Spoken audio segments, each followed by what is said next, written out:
Então, depois que a gente viu a estrutura eletrônica dos elementos, aí fica fácil agora, entendendo a distribuição eletrônica ou como os elétrons eles se alocam ao redor do núcleo, para os diferentes elementos, a gente consegue entender a tabela periódica, entender a montagem, a lógica da montagem da tabela periódica e também como que essa distribuição eletrônica pode influenciar nas propriedades dos materiais, que de fato é a partir das propriedades que foi montada a tabela periódica, certo? Bom, a tabela periódica que vocês conhecem, devem ter visto essa figura algumas vezes, é o arranjo dos elementos em ordem crescente de número atômico. Mas ela não nasceu a partir desse arranjo. Na verdade, tiveram-se várias tentativas, um desenvolvimento histórico bem longo, para tentar se organizar os elementos que se conheciam até então, até que nós chegamos no que a gente chama de tabela periódica moderna, que foi descrita inicialmente por Mendeleev, que é aquele químico russo que ele montou a partir de algumas lógicas que a gente vai tentar discutir aqui agora. Mas o que é interessante de pensar é que quando ele montou a tabela periódica, que é muito próxima da que nós conhecemos hoje, não se tinha conhecimento ainda da estrutura eletrônica dos átomos. Se a gente for pensar isso, é lá no meio do século XIX, segunda metade do século XIX. E aí, se vocês forem lembrar das aulas do desenvolvimento do modelo atômico, pegar as datas, você vê que isso aí é anterior, inclusive, à ideia de que os átomos eles possuíam cargas e depois possuíam núcleo e tudo mais, certo? Então, qual que é a lógica envolvida? O fato que existe é que alguns elementos eles mostram similaridades entre si com relação às propriedades, certo? Por exemplo, lítio, sódio, potássio, todos eles são metais macios e muito reativos. Tudo bem? Tem a diferença entre eles, mas eles têm essa similaridade. Os gases hélio, neônio e argônio são os gases que a gente chama de gases nobres, que são muito pouco reativos, certo? Então, se tem essa diferença entre eles, principalmente na massa deles, na massa molar deles, porém eles apresentam essa similaridade. E quando a gente organiza os elementos em ordem crescente de número atômico, Z, que é o número de prótons no núcleo do elemento, se vocês lembrarem lá, a gente consegue verificar que as propriedades químicas e físicas, elas mostram um padrão repetitivo ou um padrão periódico, certo? Só que a quantidade de elementos em cada um desses conjuntos de padrão, eles vão variando. E essa variação a gente consegue entender quando a gente olha mais a fundo na distribuição eletrônica desses elementos, certo? Bom, o que é interessante aqui falar, como eu estava falando, teve esse desenvolvimento histórico e até chegar na tabela periódica de Mendeleev. Antes de Mendeleev propor a tabela periódica dele, tinha várias tentativas de organização dos elementos, e uma muito comum era organizar os elementos em ordem crescente de massa atômica ou massa molar. E os conceitos ainda não eram definidos como a gente conhece hoje, mas tinha já essa ideia, certo? Só que daí, quando se fazia isso, não era tão periódica assim a variação. O que Mendeleev fez, que ele teve de diferente, que foi mais astuto da parte dele, foi o seguinte: ele colocou os elementos em ordem crescente de massa, porém ele focou principalmente nas propriedades dos elementos. Então, em alguns casos, teve uma troca em que elementos com massas molares maiores apareceriam antes dos de massas molares menores. Isso para manter a ideia de conjuntos com relação às propriedades, certo? Então, ele não focou principalmente nessa ideia do aumento de massa atômica ou massa molar. Esse é um ponto importante da diferença dele com os anteriores. E outro ponto importante é com relação à consciência que ele teve da existência de elementos que não eram conhecidos até então, certo? Então, assim, se tinha um espaço entre vários elementos em que não era preenchido por nenhum outro elemento conhecido, ele deixou aqueles espaços em branco, inclusive prevendo a propriedade daqueles elementos que depois se provou verdadeiro quando o elemento foi descoberto, o elemento que se encaixava ali se provou verdadeiro, assim, próximo do que ele tinha previsto, e aí com isso ele conseguiu organizar melhor a tabela periódica, certo? Então essa que é a lógica envolvida. Nós temos aquele desenho de tabela periódica hoje que a gente vai falar daqui a pouco, mas de certo modo esses grupos eles são divididos em colunas ou em linhas, certo? E o que tem de comum entre eles? Nas colunas da tabela periódica, eu coloquei aqui um esboço do que seria a tabela periódica, um desenho apenas da margem deles, em que nós temos várias colunas e várias linhas, certo? As colunas da tabela periódica são chamadas de grupos ou famílias, e algumas delas têm alguns nomes específicos que a gente vai falar no decorrer do curso: os metais alcalinos terrosos, os gases nobres. Todos esses são elementos que fazem parte da mesma coluna, certo? E depois a gente vai falar o que eles têm em comum. E as linhas são chamadas de períodos, certo? Então, os elementos que estão na mesma linha, eles estão no mesmo período. Os elementos que estão na mesma coluna, eles estão no mesmo grupo ou na mesma família, certo? Vamos tentar pensar agora como que se dá a organização desses elementos em linhas e colunas. Eu coloquei aqui alguns elementos na tabela periódica. Vamos fazer a distribuição deles aqui e ver o que tem de similaridade e de diferença entre eles para a gente tentar na lógica da organização da tabela periódica em linhas ou em colunas, certo? Então vamos fazer a distribuição eletrônica desses caras aqui. Primeiro o potássio. O potássio é o elemento que tem como símbolo químico K. O número atômico dele é 19 prótons no núcleo. Se a gente considera o átomo a espécie neutra, então ele vai possuir 19 elétrons também, certo? Então a distribuição eletrônica do potássio ficaria 1s2, 2s2, 2p6, 3s2, 3p6, 18, 4s1, 19, certo? E aí vocês vão lembrar do vídeo anterior por que a gente está preenchendo o subnível 4s antes de preencher a camada 3 inteira. Isso aí está nos vídeos anteriores, certo? Vamos ver agora a distribuição eletrônica do carbono. Carbono, número atômico 6, portanto, distribuição eletrônica dele simples. 1s2, 2s2, 2p2, certo? 6 elétrons estão distribuídos aqui, dessa forma. Para o sódio, número atômico 11. Então, sódio, distribuição eletrônica 1s2, 2s2, 2p6, 3s1, certo? Tem 11 elétrons aqui dispostos. E por fim, o germânio, maior número atômico desse que nós listamos aqui, o 32. Germânio. Então, a distribuição eletrônica dele 1s2, 2s2, 2p6, 3s2, 3p6, 4s2, 3d10, certo? E aí depois do 4s, 3d, 4p2, certo? Vamos olhar aqui agora o que a gente pode tirar de conclusão desses elementos, partindo-se da informação de que nós temos elementos duas duplas que estão na mesma coluna e na mesma família, certo? Na mesma coluna, que seria a mesma família, por exemplo, e duas que estão no mesmo período, na mesma linha, correto? Então, olha só, se a gente for comparar aqui, deixa eu pegar uma outra cor, se a gente for comparar o potássio, qual que é a camada de valência do potássio? A camada de valência é a camada mais externa que é preenchida com pelo menos um elétron, certo? A camada de valência do potássio vai ser a camada 4, N igual a 4, certo?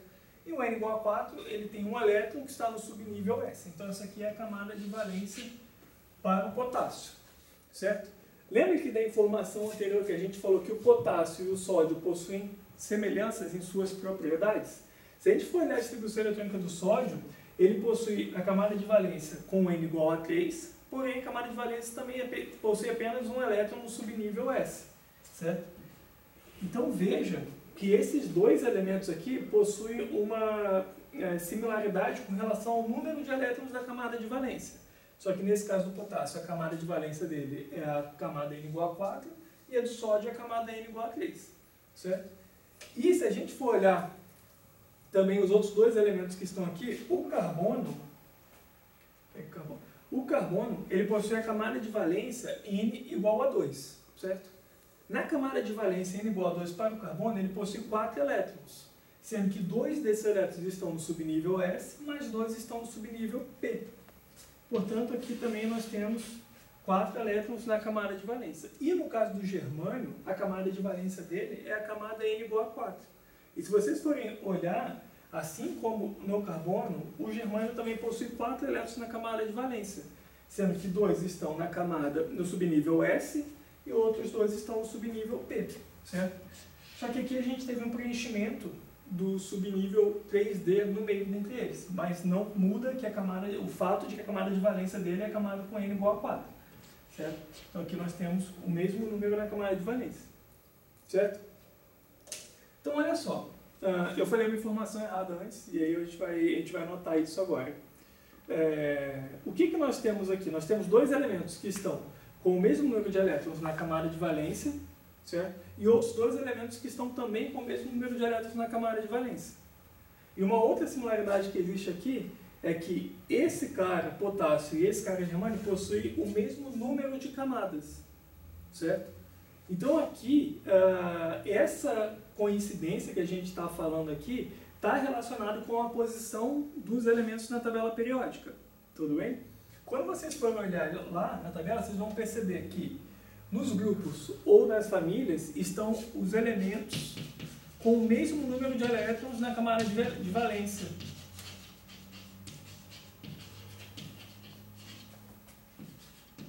Número de elétrons na camada de valência. Vou colocar essa notação que a gente vai utilizar bastante no decorrer do curso, certo? Portanto, se eu estou falando que na mesma coluna, ou na mesma família, mesmo grupo, eu tenho elementos com o mesmo número de elétrons na camada de valência, então o potássio e o sódio estão na mesma coluna, um em cima do outro ali, e o carbono e o germânio também estão na mesma coluna, porém uma coluna diferente desses dois aqui, certo? Isso aqui é um fato que depois, quando vocês estiverem acostumados com a tabela periódica, a gente vai poder utilizar bastante essa coincidência. Por outro lado, na linha, no período, nós temos os elementos que possuem o mesmo número de camadas. O que significa isso?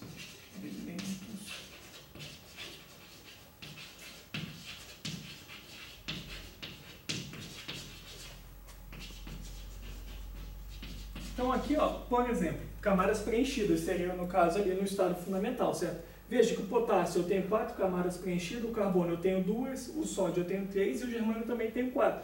Certo? Então nesse caso, potássio e germânio estão no mesmo período, que seria o quarto período da tabela periódica.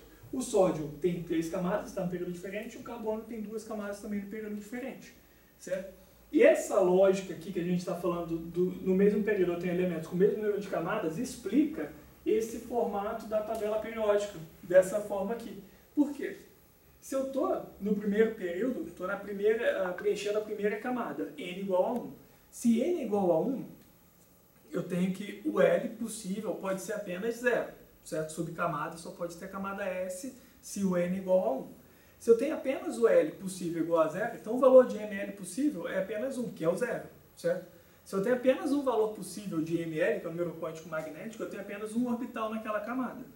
E se a gente sabe, pelo princípio da exclusão de Pauli, que apenas 2 elétrons podem ser alocados por orbital, quer dizer que na camada, os elementos que possuem apenas uma camada vão ser apenas 2, aquele com um elétron e aquele com 2 elétrons. Por quê? Quando eu colocar o terceiro elétron, ou seja, o terceiro próton, o terceiro elétron, daí eu vou ter que gerar uma nova camada, que é a camada n igual a 2, então eu já estarei no outro período.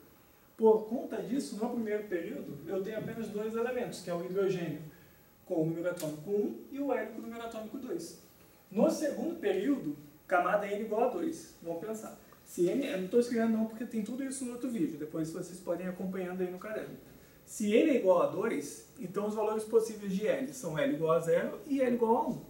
No L igual a 0, eu tenho apenas um orbital. L igual a 1, os valores de M e L possíveis são menos 1, 0, mais 1. Portanto, eu tenho 3 orbitais. O total, 4 orbitais.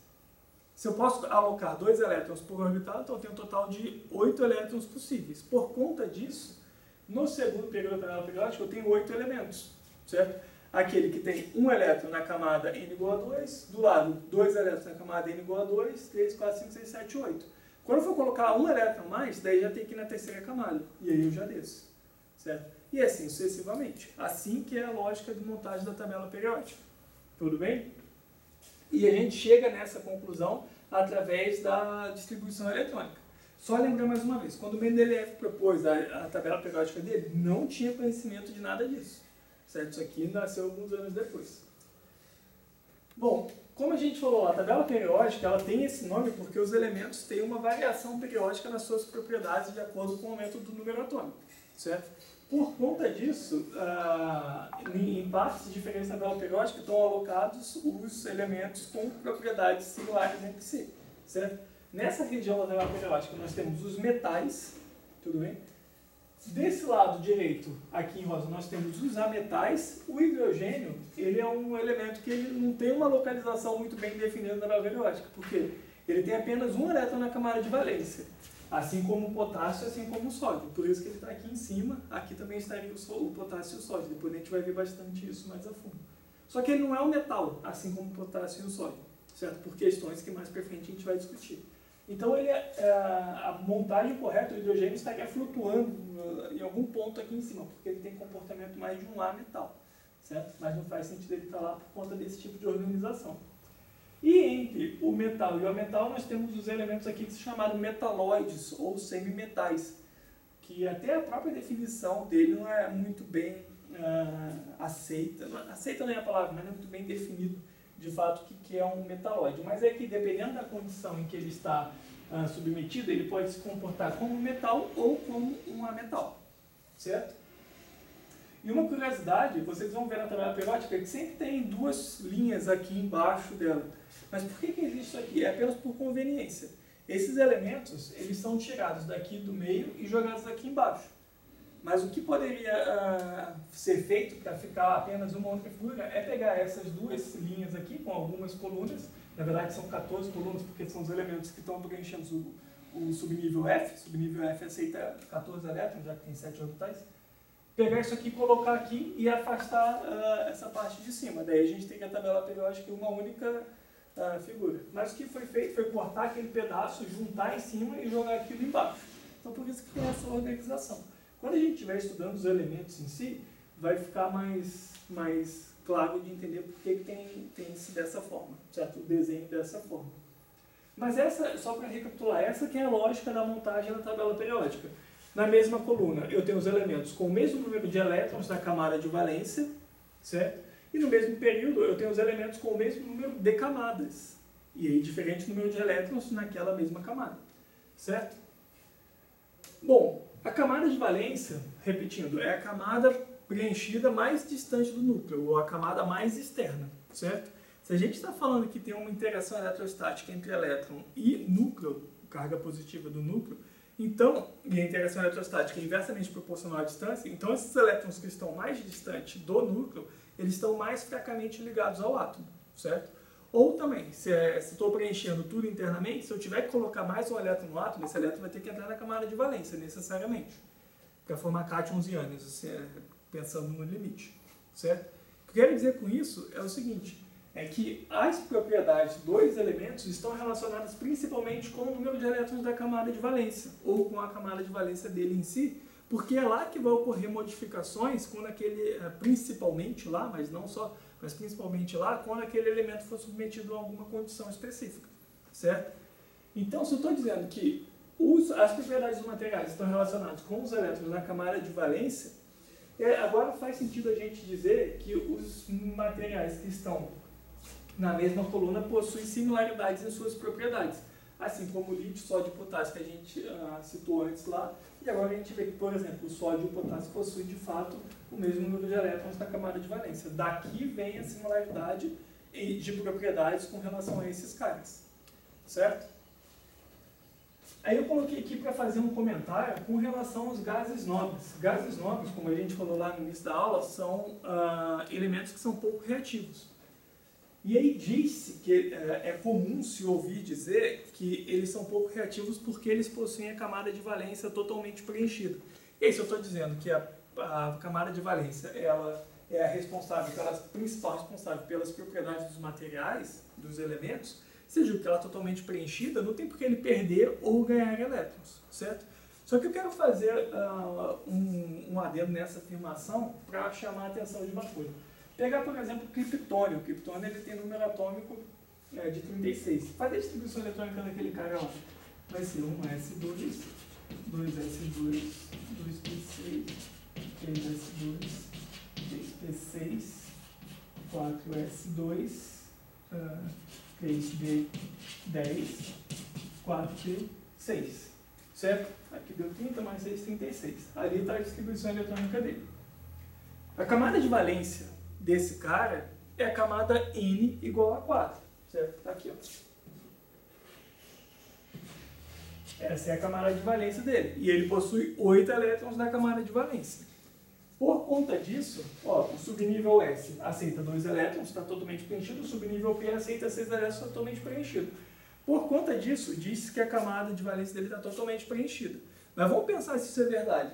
Se o N é igual a 4, os valores de L possíveis quais são? L igual a 0, que é o subnível S, L igual a 1, que é o subnível P, mas também é possível o L igual a 2 e o L igual a 3, subnível D e subnível F. E no caso desse elemento aqui, o subnível D e o subnível F dele estão totalmente vazios. Então não é correto dizer, pela lógica que a gente está falando aqui, que gás nobre não reage porque tem a camada de valência totalmente preenchida. Não, não é verdade isso.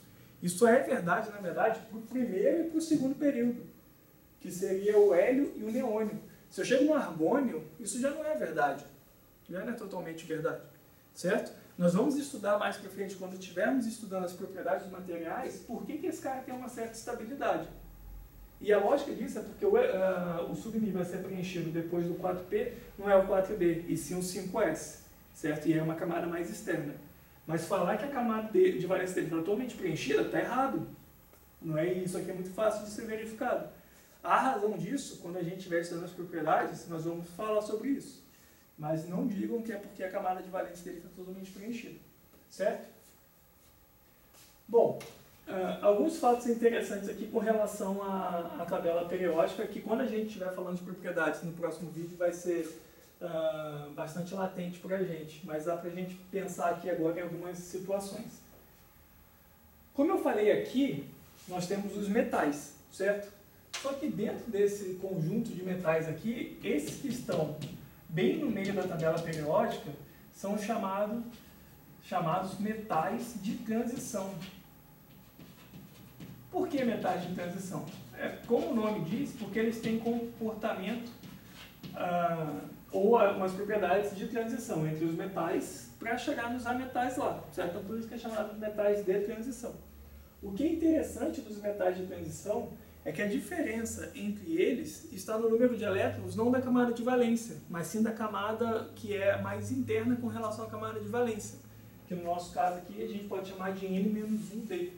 N-1 seria N, o período dele, por exemplo, no quarto período, a diferença dos elementos entre os elementos vai estar no subnível 3D, e sendo que a camada de valência de todos eles vão ser iguais, certo? E aí, de novo, se eu estou dizendo que a camada de valência é a principal responsável pela propriedade, significa que as propriedades desses caras aqui têm uma similaridade maior entre si, mesmo mudando as famílias, coisa que não acontece com os outros, certo? E aí a gente vai falar dos elementos do bloco S, bloco P, bloco D na próxima aula. Mas só para verificar isso. Por exemplo, os metais de transição, eles estão presentes, como está escrito lá, dos períodos 4 a 7 e vão diferir no número de elétrons nos orbitais N-1D, onde N é o período que ele está. E o período significa o número de camadas que tem se preenchido, certo? No caso do quarto período, vai do escândio com o número atômico 21 até o zinco com o número atômico 30. Na verdade, o zinco está colocado como metal de transição, isso aí depende da literatura também. Alguns param no cobre, outros vão até o cobre 29, outros vão até o zinco. Vamos fazer a distribuição eletrônica desses caras para vocês entenderem o que a gente está falando aqui. O escândio, ele tem número atômico 21, certo? Então a distribuição eletrônica dele é 1s2, 2s2, 2p6, 3s2, 3p6, 4s2, deu 20 aqui, 3d1, certo? Enquanto que o zinco, que está lá do outro lado, que vai ser o... Pegar um intermediário aqui, deixa eu ver se eu acho um elemento intermediário, só para exemplificar isso.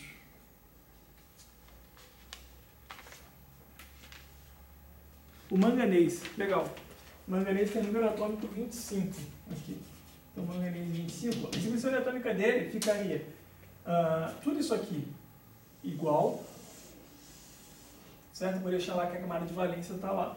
E tudo isso aqui é a distribuição eletrônica igual do gás nobre do período anterior, que é o argônio. Depois eu falo sobre isso. E aí a diferença vai estar lá no final, que no caso do manganês, desculpa, aqui é N1, que tem número atômico 25,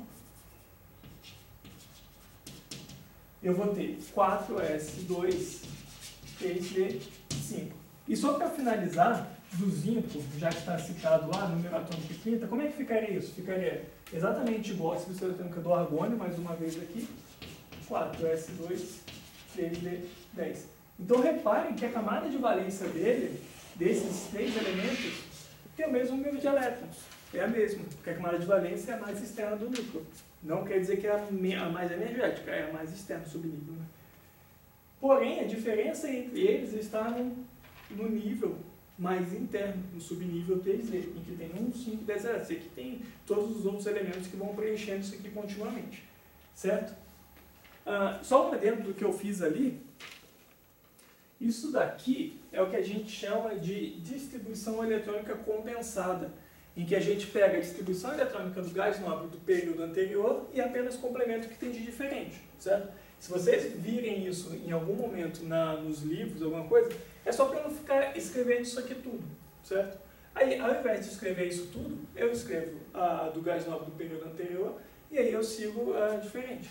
E aí você pode perguntar, mas por que eu não escrevo de um outro elemento, escrevo do gás nobre? Porque, porque o gás nobre ele tem os subníveis preenchidos, totalmente preenchidos. Então, por conta disso que é escrito convencionado de se escrever dessa forma. Tudo bem? E além dos metais de transição, a gente tem aqui embaixo o que a gente chama de metais de transição interna, que são os lantanídeos ou actinídeos. Se vocês virem esse nome, estão relacionados aos elementos que têm ainda mais similaridade de suas propriedades, porque a diferença entre eles está no subnível N-2F. Eles estão nos períodos 6 e 7 da tabela periódica, portanto a diferença entre eles estão nos subníveis 4F ou 5F, se eles estão no período 6F. Ou seja, 2 camadas mais internas com relação à camada de valência.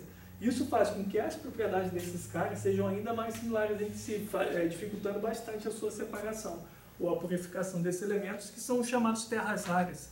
A gente vai falar sobre eles logo logo. Coloquei como exemplo aqui o praseodímio. O praseodímio tem número atômico 59. E aí, se a gente fosse fazer a distribuição eletrônica desse cara, ficaria xenônio, alguém passou aqui com orgulho, 6s2, 4f3, certo? Em que o xenônio, ele é um elemento gás nobre também, com número atômico 54. Então, façam aí a distribuição eletrônica do xenônio para verificar que, de fato, a do praseodímio seria a dele, mais isso aqui, certo? E essa aqui é a lógica envolvida. Então, veja que a diferença está no nível que é duas camadas mais internas do que a camada de valência. Isso eu estou dizendo de novo, que a camada de valência é a que dita a propriedade do material, portanto, as propriedades desses caras têm bastante similaridade entre si. Beleza? Bom, partindo disso aqui agora que a gente viu, a gente vai conseguir estudar um pouco mais a fundo as propriedades dos elementos e ver como que elas variam periodicamente na tabela periódica, ou seja, as propriedades periódicas dos elementos, que vai depois nos ajudar a entender a formação da ligação química e as propriedades dos materiais, que é o objetivo principal do nosso curso. Beleza? Então, até a próxima.